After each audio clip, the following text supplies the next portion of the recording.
Assalamualaikum warahmatullahi ta'ala wabarakatuh. Alhamdulillah, nahmaduhu wa nasta'inuhu wa nastaghfiruh wa na'udzu billahi min shururi anfusina wa min sayyiati a'malina. Man yahdihillahu fala mudilla lahu wa man yudlil fala hadiya lahu. Wa ashhadu an la ilaha illallah wahdahu la sharika lahu wa ashhadu anna sayyidana Muhammadan 'abduhu wa rasuluh. أرسله بالهدى ودين الحق ليظهره على الدين كله ولو كره المشركون. اللهم صل وسلم على سيدنا وحبيبنا وشفيعنا وقرة أعيننا ومولانا محمد ملء قلبه وجعلنا من حزبه وعلى آله وصحبه أما بعد. Alhamdulillah, yang saya hormati lagi saya muliakan pimpinan Pondok Pesantren Yai Haji Hidayatullah Alawi Yunus mata'anallah betul hayati, amin ya Rab. Dan juga akhkan al-karam ad-da'i Allah al-habib Umar bin Hamid al-Hamid, dan juga ada al-habib Muhammad Bagir bin Hamid al-Hamid, dan juga ada Ustadz Dahlan, dan seluruh para asatid, para guru, para alim ulama yang tidak bisa Al-Fakir sebutkan namanya satu persatu, namun sama sekali tidak mengurangi rasa hormat ta'zim Al-Fakir kepada antum-antum sekalian, dan juga kepada seluruh santriwan dan santriwati Pondok Pesantren Hidayatus Sibyan yang Al-Fakir banggakan, dan juga kepada seluruh masyarakat desa Banjarsari yang insyaallah Allah muliakan kita semua. Allah memberikan rahmat kepada kita semua berkat ini majlis, berkat Habibuna Muhammad sallallahu alaihi wasallam. Amin ya rabbal. Alhamdulillah, hadirin wal hadirat. Yang pertama, marilah kita bersyukur kepada Allah Subhanahu wa taala, yang mana karena karunia-Nya kita bisa hadir di tempat yang mulia ini bersama orang-orang yang mulia.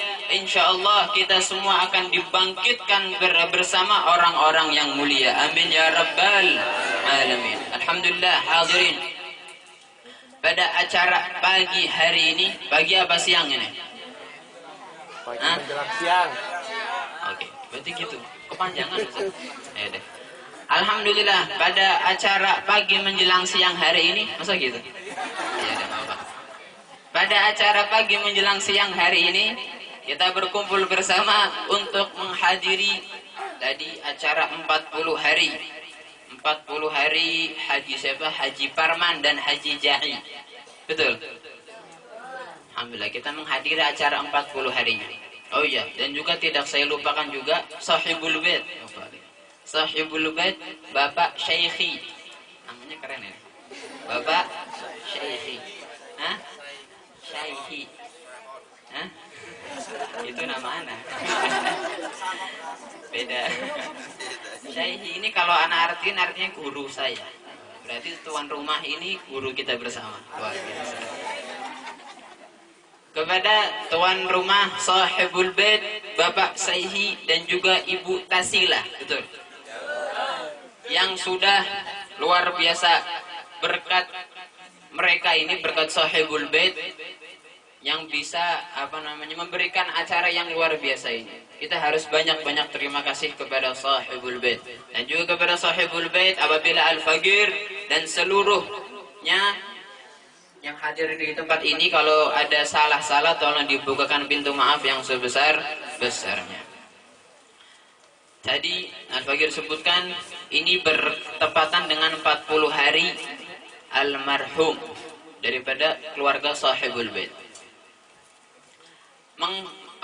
Menghadiri acara 40 hari ini adalah salah satu ataupun cara anak terhadap orang tuanya. Ini salah satu cara bakti anak terhadap orang tuanya. Luar biasa ini.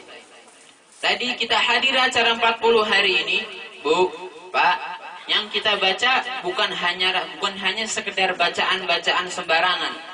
Yang kita baca tahlil, zikir kepada Allah. Betul? Hei, rebutan kacang malah. Hah? Lapar katanya. Yang kita baca bukan bacaan sembarangan. Yang kita baca bacaan tahlil, bacaan kalimat tauhid, la ilaha illallah. Sebagaimana Rasulullah sallallahu alaihi wasallam pernah bersabda, "Man qala la ilaha illallah mukhlishan dakhala al-jannah." Barang siapapun orangnya yang pernah membaca kalimat la ilaha illallah dengan ikhlas, dengan penuh keyakinan, itu akan masuk ke dalam surga. Cuma mengucapkan kalimat la ilaha illallah. Tadi berapa banyak tadi kalimat-kalimat mulia yang kita ucapkan? Dari la ilaha illallah, dari sholawatnya, dari subhanallah tasbihnya, dari takbirnya, dari istighfarnya, dari menyebut Allah, Allahnya. Wah, ini kalimat-kalimat yang luar biasa. Zikir. Kata Imam Al-Habib Abdullah bin Alawi Al-Haddad, kita harus senantiasa yang namanya selalu berzikir. Kita ini butuh sama yang namanya zikir, Bu. Zikir, zikir, dan zikir. Kita butuh. Kenapa? Karena kata Imam Al-Habib Abdullah bin Alawi Al-Haddad, wa dzikra lazimhu wa wadhibhu ala murri zamani ma'al huduril ajma'i. Fahuwa al-ghidha'u li kulli qalbin muhtadin wa huwa ad-dawa'u li kulli qalbin muja'i. Senantiasalah yang namanya berzikir. Khususnya zikir bersama-sama. Oh, ini kalau zikir bareng-bareng pahalanya lebih. Betul. Nah, betul ya? Santri lihat makanan langsung wah, pikirannya kacau. Zikir bersama ini pahalanya lebih. Kenapa pahalanya lebih? Kalau zikir sendirian itu kita diharuskan yang namanya khusyuk. Tapi kalau bareng-bareng, khusyuk nggak khusyuk, insya Allah diterima sama Allah Subhanahu wa Ta'ala. Ini kalau bareng-bareng, makanya luar biasa. Itu manfaatnya zikir. Kenapa zikir itu diharuskan? Karena zikir itu diandaikan oleh ulama sebagai makanan pokok kita. Orang kalau nggak makan mati nggak, Bu? Pak? Hah? Insya Allah mati. Insya Allah, jawabannya insya Allah. Orang nggak makan, kebanyakan normalnya juga bakal mati. Begitu juga yang namanya hati, Bu, Pak. Hati kalau kita nggak zikir kepada Allah, hati pun akan mati. Itu manfaatnya zikir. Yang pertama. Yang kedua, manfaatnya zikir adalah obat buat hati yang sakit. Orang sakit nggak dikasih obat, kira-kira sembuh? Hah? Lama sembuhnya. Lama. Kalau dikasih obat cepat, betul?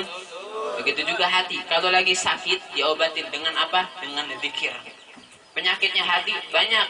Salah satunya sombong, hasut sama orang, dengki, iri, lain sebagainya. Sifat ujub. Perhatikan sifat ujub ini. Bagi yang suka-suka tampil, santri-santri, ini perhatikan. Buat seluruhnya juga. Sifat ujub ini adalah penyakitnya hati. Apa itu ujub? Bangga terhadap diri kita sendiri. Wah, anak ini sekarang udah gini. Wah, anak ini. Wah, saya. Itu penyakit hati, Syuf. Perhatikan. Kita nyangkanya itu nggak ada masalah, itu nggak ada apa-apa. Itu nanti yang mengakibatkan hati kita jadi keras. Terus dari yang diawali bangga diri, nyambung yang namanya sombong. Wah, ini bahaya. Harus dihilangin tuh pikiran-pikiran kayak gitu. Harus tetap merendah. Itu yang namanya ujub. Tadi sudah kita bacakan zikir. Dan juga acara 40 hari ataupun biasanya ada yang namanya acara haul. Itu adalah salah satu bukti baktinya anak terhadap orang tua. Perhatikan. Salah satu tanda baktinya anak terhadap orang tua. Dan jadi acara haul, acara yang namanya tahlil seperti ini, Bu, Pak, itu sebenarnya nggak ada masalah. Karena ini salah satu tanda bakti kita terhadap orang tua. Orang tua kita itu butuh doa-doa kita yang ada di sini. Nah, salah satu cara kita berbuat bakti kepada orang tua, bikin acara tahlil, bikin acara haul, biar orang tua kita yang sudah meninggal itu senang di alam kuburnya. Betul? Masih fokus nggak? Masih fokus nggak? Bener? Masih? Nggak mikir kacang nggak ya? Mikir kacang. Ini salah satu tanda bakti anak terhadap orang tua. Anak mau ngasih satu faedah. Faedah orang yang bakti terhadap orang tua, ini luar biasa faedahnya. Orang yang bakti terhadap orang tua, itu Allah langsung membalasnya di dunia. Allah langsung membalasnya di mana? Di mana? Kurang fokus yang belakang, biarin. Allah akan langsung membalasnya di dunia. Itu hadiah bagi orang yang bakti terhadap orang tua. Perhatikan. Seluruh orang-orang yang sukses, yang jadi, itu nggak akan bisa jadi kalau nggak bakti terhadap orang tua. Al-Fagir berani bersaksi bahwasanya nih Kiai Haji Hidayatullah nggak akan jadi seperti ini kalau beliau nggak punya amalan bakti terhadap orang tuanya. Yakin, Al-Fagir yakin. Beliau bisa seperti ini, salah satunya adalah bakti terhadap orang tua. Kalau nggak bakti terhadap orang tua, mustahil bisa kayak gini.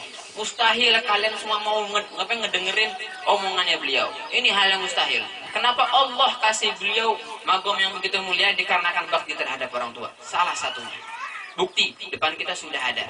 Seluruh orang yang sukses, jadi orang kaya, jadi orang-orang sukses, itu salah satu kuncinya adalah bakti terhadap orang tua. Yang orang tuanya masih hidup, bersyukur, manfaatin waktu. Yang sudah meninggal, sering ziarah, sering doain, bikin acara tahlil, bikin acara haul. Ini salah satu cara buat berbakti. Yang masih hidup, manfaatin. Mumpung masih ada, surga sudah ada di depan kalian. Tinggal terserah kalian mau diapakan itu surga. Mau kita rawat, apa mau kita hinakan, terserah kalian. Nanti Allah yang akan langsung membalas. Orang yang berbakti terhadap orang tua langsung dibalas di dunia kebaikannya. Begitu juga yang sebaliknya, yang membangkang terhadap orang tua langsung Allah balas di dunia juga. Salah satunya yang kisah yang ma'ruf, malin pundang itu kisah nyata.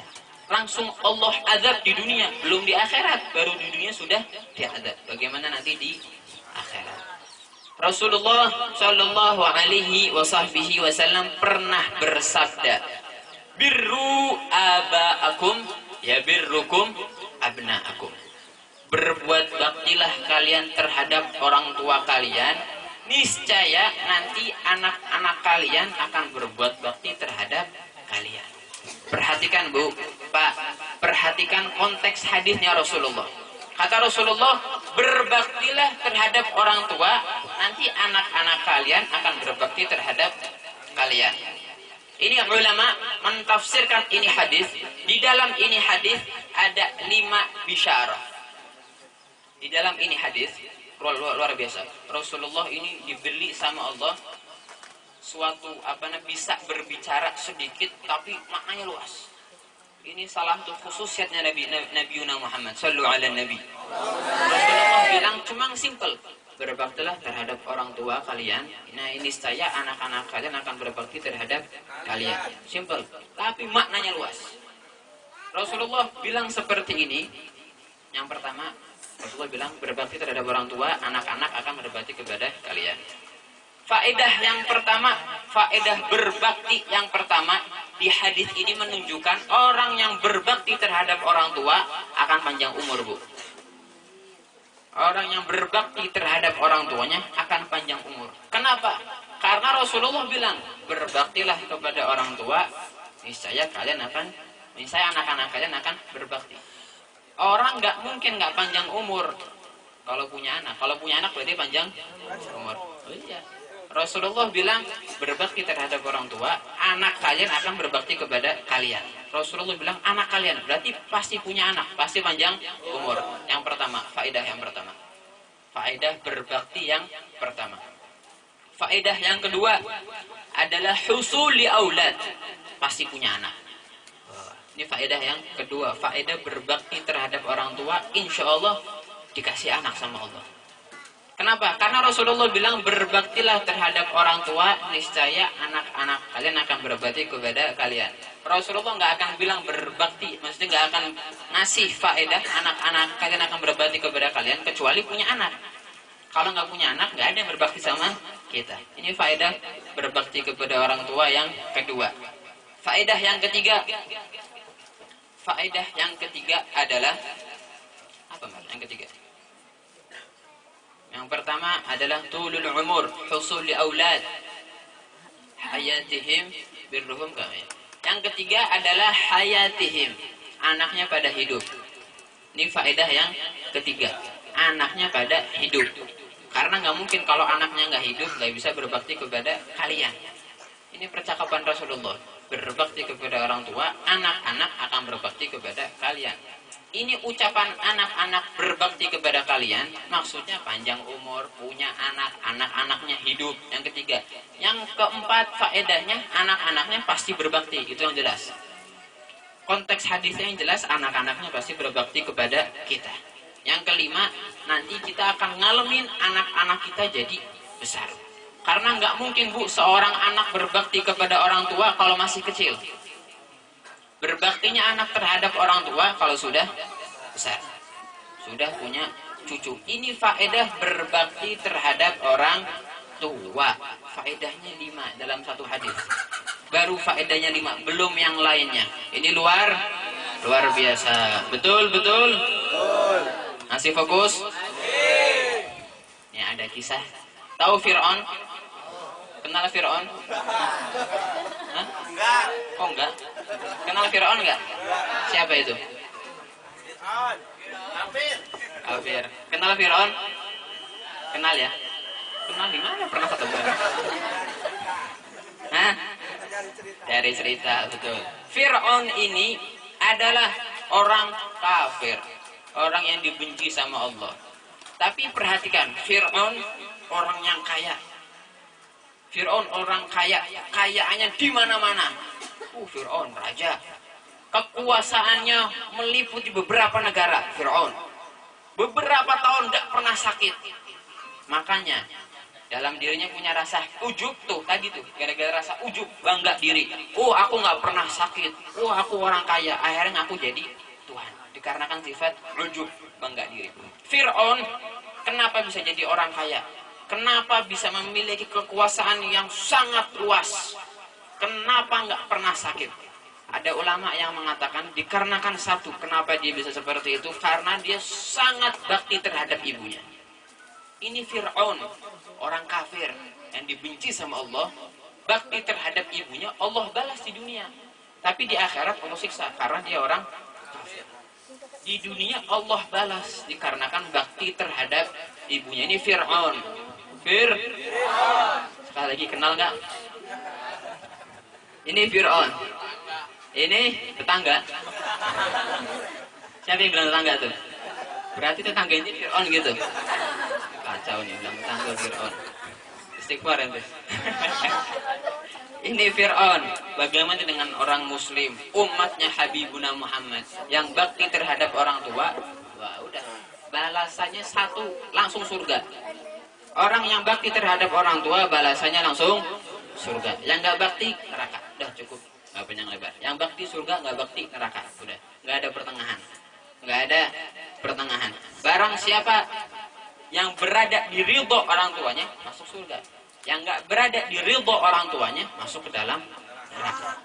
Perhatikan, jaga perasaan orang tua kita. Jangan sampai kita sakiti hati orang tua kita. Karena siksaannya langsung di dunia, langsung Allah balas. Belum nanti di akhirat, double. Wah, luar biasa. Insya Allah Allah jadikan kita sebagai orang-orang yang berbakti terhadap orang tua kita. Amin. Mungkin cukup dari Al-Fagir. Cukup ya? Cukup lanjut. Masih nggak mikir kacang nggak kan? Hah? Apalagi? Apa mau bahas ini lagi? Bahas Fir'aun? Udah ya, cukup ya? Cukup lah. Maulid. Lanjut apa cukup? Kalau lanjut berarti ganti pembahasan. Tentang bakti terhadap orang tua selesai. Sekarang kita bahas tentang yang namanya maulid. Wah, maulid senang langsung, luar biasa. Hah? Bahas yang namanya maulid. Kenapa maulid ini kebaikannya luar biasa? Salah satu, anak sebutin satu. Karena dengan dibacakannya ini maulid, orang di sekitarnya pasti banyak baca sholawat. Betul? Dengan dibacakannya maulid, di tempat itu pasti banyak dibacakan sholawat. Dari awalnya aja. Ya Rabbi sholli ala Muhammad. Itu sholawat itu. Itu sholawat. Nanti kalau ada yang baca fasalnya, Alhamdulillahil qawi sultan wal wadhi'i burhanu sallallahu alaihi, sholawat lagi. Sholawat. Itu salah satu yang bikin baik itu maulid. Karena di dalam majlis tersebut banyak dibacakan yang namanya sholawat. Luar biasa. Ada satu kisah tentang sholawat ini. Nabi Adam, Nabi Allah, kenal? Orang kenal aja, Fir'aun enggak. Kenal Nabi Allah Adam? Kenal. Udah kenalan berarti ya? Ajib. Nabi Allah Adam, Bu, ketika ingin menikahi Sayyidatina Hawa, ketika ingin menikahi, nanti pas di surga itu, makanya diciptakan awal Nabi Allah Adam. Kemudian Nabi Allah Adam merasa kesepian, Allah ciptakan Sayyidatina Hawa. Kemudian ketika Nabi Allah Adam ingin mendekati Sayyidatina Hawa, sama Allah dilarang. Ya Adam, jangan kau dekati dulu. Bayar dulu maharnya. Disuruh bayar mahar. Makanya orang sekarang kalau mau kawin, bayar dulu mahar. Perhatikan, apa mahar Nabi Allah Adam terhadap Sayyidatina Hawa. Kata Nabi Allah Adam, ya Rabb, aku bayar pakai apa? Duit gak punya, apa-apa gak ada. Orang pertama masih bingung. Apa kata Allah? Sholli ala Muhammad. Bayar maharnya sholawat terhadap Habibuna Muhammad. Berapa kali? 1000 kali binafasin wahid. Pakai satu nafas. Maharnya suruh sholawat sama Nabi Allah Muhammad 1000 kali pakai satu nafas. Kalau udah bisa baru. Fadhol. Oh, mahar nggak tahu. Mahar itu mas kawin. Nah, mahar itu mas kawinnya bisa menghalalkan seorang perempuan terhadap dirinya. Itu mahar. Aku. Kebelet kawin ini. Nah, itu berapa umurnya? Ibnu, kawin Ibnu. Kenapa Kang? Ibnu, kawin. Iya, siap. Lewat. Jadi Nabi Allah Adam disuruh bayar mas kawinnya sama Allah dengan sholawat kepada Habibuna Muhammad berapa kali? 1000. Dengan satu nafas. Orang dulu Nabi Allah Adam tingginya aja 40 hasta. Satu nafasnya panjang. Wah, langsung tuh. Sekali buang nafas tuh, mungkin kalau zaman sekarang rumah hancur kali. Itu Nabi Allah Adam. Kemudian sama Nabi Allah Adam dilakukan 1000 sholawat dengan satu nafas. Tapi perhatikan Bu, Pak, sampai 500 Nabi Allah Adam nggak sanggup. Baru Nabi Allah Muhammad, oh nyampe 500, udah gitu, udah nggak kuat. Udah nggak kuat, cuma sampai 500, cuma setengahnya. Apa kata Nabi Allah Adam? Ya Rob, aku cuma sanggup sampai setengahnya aja, setengahnya lagi nggak sanggup. Apa jawaban Allah? Ya Adam, ya udah nggak apa-apa, boleh dicicil. Boleh di. Makanya hukum Islam ada yang mengatakan mas kawin itu boleh di. Wah, kacau. Kreditnya nggak gitu. Gawat ini. Nabi Allah Adam cuma sanggup 500 kali. Kemudian boleh menikahi Sayyidatina Hawa. Tapi 500 lagi dibayar. Jadi dibayar 2. Nabi Allah Adam ingin menikahi istrinya disuruh sholawat kepada Habibuna Muhammad. Luar biasa. Ini manfaat sholawat. Sampai Nabi Allah Adam aja mau nikahin istrinya disuruh sama Allah buat sholawat sama Nabiuna Muhammad. Ini kisah sholawat yang pertama. Kemudian Nabi Allah Adam juga diampuni dosanya oleh Allah karena tawasul dengan Habibuna Muhammad. Ini Nabi Allah Adam. Yang tadi ada yang bilang katanya kenal. Nabi Allah Adam alaihissalam wassalawatullah alaihim. Ini Nabi Allah Adam. Lanjut nggak? Kisah yang kedua. Oh, ini cuma kisah-kisah aja udah habis itu udah selesai pulang semua tidur semua. Ya, makan tidur udah. Ini memang kasih cuma kisah jadi asyik ya. Kisah yang kedua. Kayak film ya. Kisah yang kedua. tentang sholawat juga, biar asyik. Sholawat lagi. Pernah dikisahkan Sayyidina Sufyan Ats-Tsauri suatu ketika ini lagi pergi haji. Haji. Nemu ada satu orang yang agak aneh menurut beliau. Satu orang muterin Ka'bah, melakukan rukun-rukun haji, tapi yang dibaca cuma sholawat.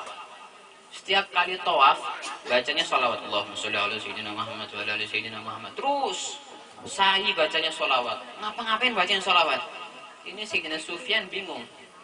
Seharusnya orang kan haji kan labbaik Allahumma labbaik labbaik la syarika laka labbaik innal hamda wan ni'mata laka wal mulk la syarika lak. Baca itu, baca tasbih. Kan banyak ada doa-doa yang dianjurkan di dalam melaksanakan haji. Insya Allah nanti kita haji semuanya. Amin. Yang udah pernah cukup. Kalau mau lagi kasih yang belum. Amin. Siap? Yang belum pernah kapan? Mau kawin dulu apa haji dulu? Dua-duanya. Rakus ya. Dikasih ini rakus. Yang mana tadi? Sayyidina Sufyan Ats-Tsauri menemu seseorang yang lagi melaksanakan rukun haji. Itu semua yang dibaca cuma sholawat. Kemudian Sayyidina Sufyan negor, ya hada. Kamu, kenapa? Ada apa kamu dengan sholawat? Bingung Sayyidina Sufyan bingung. Kenapa kau yang dibaca cuma sholawat? Kemudian katanya orang, siapa kamu? Ana Sufyan Ats-Tsauri. Oke, dikarenakan kamu orang asing, akan aku beri. Ini rahasiaku. Sebenarnya ini rahasia. Katanya sebenarnya ini rahasia, tapi akan aku beritahu dikarenakan kamu orang asing dan kamu menanya terhadap saya. Kata ini orang laki-laki, perhatikan wahai Sufyan Ats-Tsauri, dulu aku pernah haji dengan ayahku. Pernah apa? Pernah haji dengan ayahku. Waktu itu dulu. Kemudian ketika lagi haji, ayahku tiba-tiba tumbang, sakit. Tumbang, sekarat. Dibawalah ke tempat, pokoknya dibawa ke tempat lain, katanya anak. Ketika dibawa ke tempat lain, tiba-tiba ayahku di situ meninggal dunia. Meninggal dunia dalam keadaan mukanya itu hitam. Mukanya hitam. Ini katanya orang. Ayahku ketika meninggal mukanya hitam. Kemudian aku tutupi ayahku dengan sarung. Malu. Mukanya hitam. Kan kalau udah muka hitam berarti kan tanda-tanda gitu kan ya. Ditutupin sama anaknya. Ketika ditutupin, ini anaknya ketiduran. Ketika ketiduran, dia bermimpi. Bermimpi lagi di hadapan mayit ayahnya. Kemudian datang seseorang yang wajahnya bersinar, yang mukanya ganteng, pokoknya wajahnya bersinar putih segala macam. Pokoknya enggak, karena ini orang nggak pernah melihat orang terganteng kecuali orang ini di dalam mimpinya. Menghampiri. Ini orang menghampiri ayahnya yang sudah meninggal. Dibuka sarungnya, diusap wajahnya dengan tangan.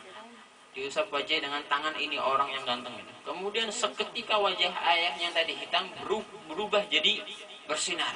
Jadi warna putih dalam mimpinya. Kemudian ini anaknya bingung. Siapa ente?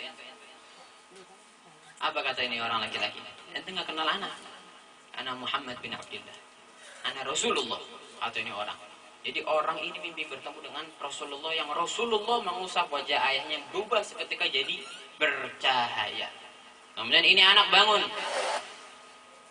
Enggak, sebelum bangun ini anak nanya terhadap Rasulullah. Ya Rasulullah, kenapa engkau lakukan ini? Ya, ayahmu memang sering maksiat. Ayahmu memang orang yang sering melanggar perintah-perintahnya Allah. Namun dia cuma punya satu amalan. Apa? Sering bersolawat kepadaku. Ini kata Rasulullah. Sering bersolawat kepadaku. Tadinya ayahmu ini akan dimasukkan ke dalam nerakanya Allah. Tapi dikarenakan sering bersolawat kepadaku, aku berikan syafaat kepada ayahnya. Luar biasa. Berkata apa? Solawat. Sallu ala nabi. Ini ayahnya. Kemudian ketika ini orang bangun, melihat dibuka sarungnya, benar.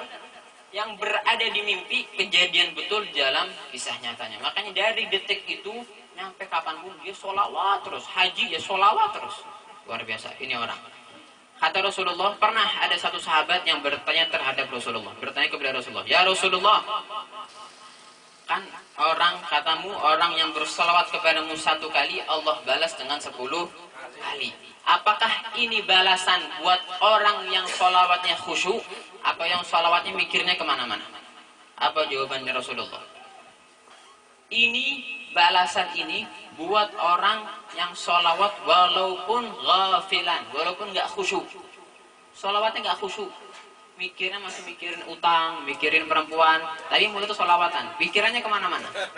Ini buat orang yang nggak khusyuk, hadiahnya itu 10 sholawat dari Allah. Dan juga kata Rasulullah, hadiahnya Allah akan ciptakan malaikat yang beristighfar, yang mendoakan dia sampai hari kiamat. Ini buat yang nggak khusyuk. Bagaimana yang sholawat itu sambil khusyuk, sambil bayangin Rasulullah, sambil dihadirkan hatinya, apa kata Rasulullah? Pahalanya udah nggak ada batas, hanya Allah yang tahu. Orang yang nggak khusyuk aja sambil nonton TV sholawatan, berarti kan nggak khusyuk ini. Khusyuk nggak? Enggak. Pikirannya ke TV, nonton sinetron, tapi mulut itu sholawatan. Ini nggak khusyuk. Mending dibandingkan nggak, masih dapat pahala luar biasa. Ini berkatnya sholawat. Apa? Ada ulama yang mengatakan adimus salata ala Muhammadi faqabuluha hatman bighairi taraddudi. Adimis salat ala Muhammadi faqabuluha hatman bighairi taraddudi. Perbanyaklah salawat kepada Habibuna Muhammad, karena sesungguhnya salawat kepada Rasulullah itu diterimanya langsung sama Allah, tanpa ada yang namanya, kalau amal-amal kita itu amal-amal kita itu diantara diterima sama enggak. Tapi kalau salawat sama Rasulullah langsung diterima. Ini salawat. Kisah yang kedua. Lanjut jangan. Berkat salawat. Berkat. Makanya perbanyak salawat. Ini maulid, hadir maulid. Jadi banyak salawat. Kisah yang ketiga, terakhir. Kayaknya udah ngantuk kayaknya. Udah capek kayaknya. Kisah yang terakhir disebutkan di dalam kitab Majmu' Kalamnya Al-Habib Saleh bin Muhsin Al-Hamid Tanggul. Ini Habib Saleh bin Muhsin Al-Hamid pernah bercerita. Suatu ketika ada orang di suatu negeri sana Jazirah Arab. Ini orang jual manisan. Ini orang kenapa? Kenapa ini? Hah? Kok nyebut apa ini? Ibnu jualan manisan. Beneran? Nih dengerin no, buat ente khusus nih. Buat Ibnu wabil khusus dan buat yang lainnya juga. Ya, ada orang, apa kita ganti namanya? Ada Ibnu jual manisan. Ada orang zaman dulu jual apa? Manisan. Ini orang menyewa menyewa lahannya, menyewa ruko gitu loh. Kalau kita bilang menyewa ruko, tapi di belakang ini ruko, rumahnya punya ini ruko. Jadi nyewa rukonya, belakangnya yang punya rumah di situ juga. Menyewa ruko buat jual manisan. Ini yang jual manisan, setiap kali jualan, setiap kali nawarin, teriak-teriakan sambil nyuruh orang buat sholawat sama Nabi, sama Habibuna Muhammad. Halawa, sallu ala Muhammad, sallu ala Muhammad. Kalau kita bilang nih, manisan, sholawat sama Nabi. Jualannya kayak gitu. Nah ini, pelajaran. Nanti kalau jualan manisan, kayak gitu. Kalau pahalanya luar biasa ini. Kalau jualan teriak-teriak, manisan, sallu ala Nabi. Berkat ini. Jadi nyuruh orang buat sholawat. Ini yang punya rumah merasa terganggu sama teriakannya nih orang. Kemudian apa kata yang rumah? Kamu, udahlah, habis ini terakhir udah nggak usah lagi sana. Diusir. Yang punya rumah diusir.